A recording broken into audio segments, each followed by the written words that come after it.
Moradabad Lok Sabha seat पर BJP को झटका। बीजेपी प्रत्याशी कुंवर सिंह का निधन। बाहुबली नेताओं में था कुंवर सिंह का नाम। मुरादाबाद में बदल सकता है सियासी समीकरण। नमस्कार, आप देख रहे हैं कैपिटल टीवी उत्तर प्रदेश की स्पेशल स्टोरी और मैं हूं आपके साथ रोहित कुमार।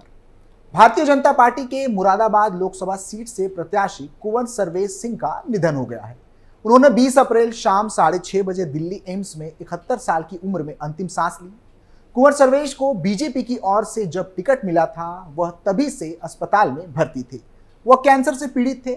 इस सीट पर 19 अप्रैल यानी कि शुक्रवार को लोकसभा चुनाव के पहले चरण के तहत वोटिंग हुई थी। पीएम मोदी ने भी उनके निधन पर दुख जताया। प्रधानमंत्री मोदी ने अपने एक्स पोस्ट में लिखा, मुरादाबाद लोकसभा सीट से भाजपा उम्मीदवार और पूर्व सांसद कुंवर सिंह जी के असामयिक निधन से अत्यंत दुख हुआ है। वे अपने आखिरी पल तक जनसेवा और समाज सेवा के प्रति समर्पित रहे। उनका जाना पार्टी के लिए एक अपूरणीय क्षति है। ईश्वर से प्रार्थना है कि उनके परिजनों को इस गहरे शोक को सहने की शक्ति प्रदान करे।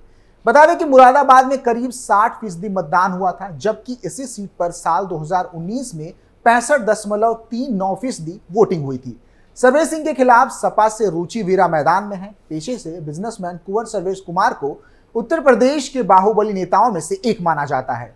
साल 2014 में सर्वेश सिंह मुरादाबाद से सांसद बने थे। सांसद बनने से पहले वह ठाकुर द्वार विधानसभा सीट से 4 बार विधायक रह चुके थे। 2014 में कांट विधानसभा क्षेत्र में हुए लाउडस्पीकर विवाद के दौरान भी सर्वेश कुमार सिंह चर्चा में थे। कैसा रहा कुंवर सिंह का सियासी सफर? कुंवर सर्वेश सिंह का जन्म 22 दिसंबर 1951 को हुआ था। सर्वेश सिंह ने 1991 में पहली बार बीजेपी के टिकट पर ठाकुर द्वार सीट पर विधानसभा चुनाव लड़ा था। इसके बाद वह लगातार 4 बार चुनाव जीतकर विधानसभा पहुंचे। सर्वेश सिंह 1991 के बाद 1993, 1996 और 2002 में लगातार चुनाव जीते थे। हालांकि 2007 में उन्हें बसपा कैंडिडेट से हार का सामना करना पड़ा था। बीजेपी नेता सर्वेश सिंह के बेटे सुशांत सिंह बिजनौर की बढ़ापुर विधानसभा सीट से बीजेपी विधायक भी हैं। चौथी बार बने थे बीजेपी कैंडिडेट। सर्वेश सिंह को भाजपा ने चौथी बार मुरादाबाद लोकसभा सीट पर प्रत्याशी बनाया था। 2009 में उन्होंने पूर्व क्रिकेटर अजहरुद्दीन के खिलाफ चुनाव लड़ा था, लेकिन हार गए थे। इसके बाद 2014 में उनके सामने सपा के टिकट पर डॉक्टर एसटी हसन थे। इस चुनाव में उन्होंने जीत दर्ज की थी। इसके बाद 2019 के लोकसभा चुनाव में भी उन्होंने ताल ठोकी थी, लेकिन हार का सामना करना पड़ा था। क्या है मुरादाबाद सीट का सियासी समीकरण? मुरादाबाद लोकसभा के अंतर्गत 6 विधानसभा निर्वाचन क्षेत्र है। जिले की 56.77% जनसंख्या साक्षर है। इसमें पुरुष 64.83% और महिलाओं की साक्षरता 47.86% है। मुरादाबाद लोकसभा सीट पर सत्ता की चाबी मुस्लिम वोटरों के हाथ में मानी जाती है। यहाँ पर कुल 52.14% हिंदू और 47.12% मुस्लिम जनसंख्या है। 2014 में पहली बार मुरादाबाद लोकसभा सीट पर भारतीय जनता पार्टी की जीत हुई थी। उत्तर प्रदेश में बीजेपी 71 सीटें जीत कर आई थी और पश्चिम उत्तर प्रदेश में उसने क्लीन स्वीप किया था। कुंवर सर्वेश कुमार के अपने प्रतिद्वंदी समाजवादी पार्टी के डॉक्टर एसटी हसन को मात दी थी। सर्वेश कुमार ने करीब 87,000 वोटों से जीत दर्ज की थी। बीजेपी उम्मीदवार की मृत्यु एनडीए के लिए एक दुखद घड़ी है। चूंकि अभी तक एक ही चरण का चुनाव हुआ है, ऐसे में बीजेपी को इससे ध्यान हटाकर आगामी चरणों पर फोकस करना होगा।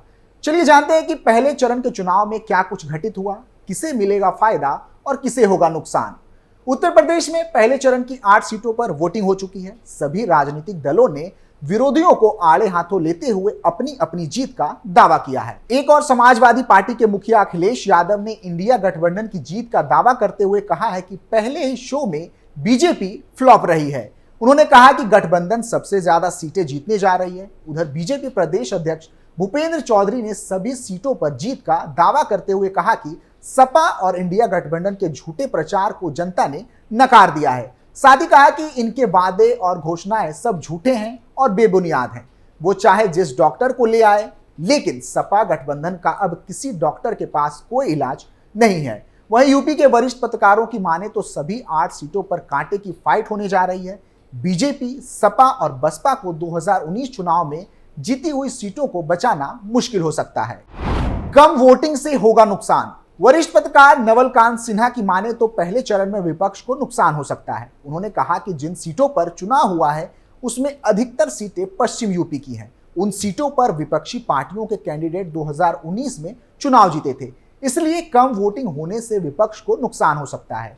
वरिष्ठ पत्रकार ने कहा कि पश्चिमी यूपी में जाट वोटर बड़ी भूमिका निभाते हैं, जो पिछले चुनाव में बीजेपी के साथ नहीं आए थे, लेकिन इस बार राष्ट्रीय लोकदल भाजपा के साथ आ गई है। इससे माना जा रहा है कि जाट वोटर इस बार बीजेपी के पक्ष में आ जाएगा। वोटिंग कम होना कहीं ना कहीं भाजपा को फायदा पहुंचाने वाली है। बीजेपी मजबूत स्थिति में। अंदरूनी कलह और टिकट कटने के सवाल पर नवल कांत सिन्हा ने कहा कि बीजेपी में बीजेपी कैंडिडेट से ज्यादा पीएम नरेंद्र मोदी के चेहरे पर चुनाव लड़ा जाता है। हालांकि इसका थोड़ा बहुत असर पड़ सकता है। वहीं वरिष्ठ पत्रकार सुरेश बहादुर सिंह का कहना है कि वोटिंग परसेंटेज कम होना यह जताता है कि लोगों में उदासीनता रही है। वोटिंग को लेकर जो उत्साह 2014 और 2019 के लोकसभा चुनाव में देखने को मिला था, वो इस बार 2024 के चुनाव में देखने को नहीं मिला। वोटिंग परसेंटेज कम होने से लोगों ने सरकार के प्रति असंतोष भी जाहिर कर दिया है। हालांकि जिस तरह से जाति समीकरण है और वहां पर उम्मीदवार उतारे गए हैं, उससे ऐसा लग रहा है कि बीजेपी मजबूत स्थिति में है। पहले चरण में बीजेपी जीत सकती है 5 से 6 सीटें। वरिष्ठ पत्रकार सुरेश बहादुर सिंह ने कहा कि अगर 2-3 सीटों को छोड़ दिया जाए तो बीजेपी ने बाकी सीटों पर अच्छी फाइट दी है। पहले चरण में 5 से 3 या 6 से 2 का मुकाबला हो सकता है। उन्होंने कहा कि मुजफ्फरनगर, पीलीभीत और कैराना सीट पर बीजेपी को नुकसान हो सकता है। पीलीभीत सीट पर वरुण गांधी को टिकट ना मिलने से सरदार बिरादरी विपक्ष के साथ गया है। सुरेश बहादुर की माने तो बहुजन समाज पार्टी कहीं भी फाइट में नहीं है। बसपा ने सिर्फ वोट कटवा की भूमिका निभाई है। बसपा ही बीजेपी को फायदा पहुंचाएगी। इसके साथ ही उन्होंने कहा कि पश्चिमी यूपी के जिन सीटों पर मुस्लिम बहुल सीटें हैं, वहां पर बसपा ने मुस्लिम उम्मीदवार उतारकर इंडिया गठबंधन का खेल बिगाड़ दिया है। अखिलेश यादव ने किया जीत का दावा। सपा मुखिया अखिलेश यादव ने कहा कि पहले चरण के चुनाव में बीजेपी का शो फ्लॉप रहा है। ना ही उनके किसी घिसी पिटी कोई डायलॉग सुनना चाहता है और ना ही बीजेपी की घिसी पिटी कहानी पर जनता को भरोसा है। अखिलेश ने कहा कि परंपरागत वोट जो बीजेपी को मिला करता था, वो खुलकर विरोध कर रहा है। हर लोकसभा में पंचायत हो रही है, वो बीजेपी को हराने के लिए पंचायत करके फैसला ले रही है। यूपी बीजेपी अध्यक्ष भूपेंद्र सिंह चौधरी ने कहा कि लोकसभा चुनाव में प्रथम चरण के मतदान के रुझानों से स्पष्ट है कि हाथ और साइकिल चारों खाने चित हो चुके हैं। पहले चरण में हुए मतदान के बाद उत्तर प्रदेश की सभी 8 सीटों पर कमल खिल चुका है। उन्होंने कहा कि आम चुनाव 2024 की शुरुआत में ही इनके गठबंधन की हवा निकल गई थी। ठाकुरों की नाराजगी बीजेपी पर भारी। वरिष्ठ पत्रकार प्रमोद गोस्वामी ने बताया कि आ रही रिपोर्ट्स के मुताबिक मुसलमान ने इस बार जमकर वोटिंग की है। शहरी मतदाता को भाजपा का एक तरफ से समर्थन माना जाता है, लेकिन इस बार शहरी मतदाता भी वोट देने के लिए नहीं निकला है। इसके अलावा छत्रियों की नाराजगी भी भारी पड़ सकती है। किसान भी बीजेपी से नाराज है और एंटी इनकम्बेंसी का भी असर पड़ सकता है। पहले चरण में हुई इन 8 सीटों में से 3 सीटों पर कब्जा था। इस बार यह 3 सीटें भी बचाना बीजेपी के लिए मुश्किल होगी। वरिष्ठ पत्रकार की माने तो पश्चिमी यूपी की सभी 8 सीटों पर कड़ी फाइट है।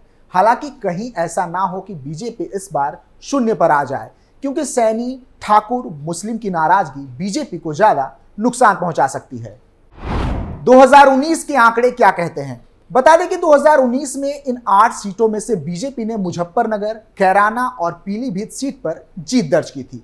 2019 लोकसभा चुनाव में रामपुर सीट पर सपा के आजम खान ने जीत दर्ज की थी, लेकिन 2022 में इस सीट पर हुए उपचुनाव में बीजेपी ने बाजी मार ली थी। इस तरह मौजूदा समय में 4 लोकसभा सीट पर बीजेपी का कब्जा था, जबकि सहारनपुर, नगीना और बिजनौर से बसपा ने जीत दर्ज की थी। वहीं 2019 चुनाव में रामपुर और मुरादाबाद सीट से सपा के कैंडिडेट चुनाव जीते थे। 2019 में सपा बसपा गठबंधन में चुनाव लड़ रही थी। इस बार बसपा अकेले चुनाव लड़ रही है, जबकि सपा और कांग्रेस इंडिया गठबंधन से चुनाव मैदान में है। उधर बीजेपी के साथ आरएलडी के आने से पश्चिमी यूपी में एनडीए गठबंधन ज्यादा मजबूत होने का दावा किया जा रहा है। फिलहाल के लिए इतना ही। आप देखते रहिए कैपिटल टीवी उत्तर प्रदेश। नमस्कार।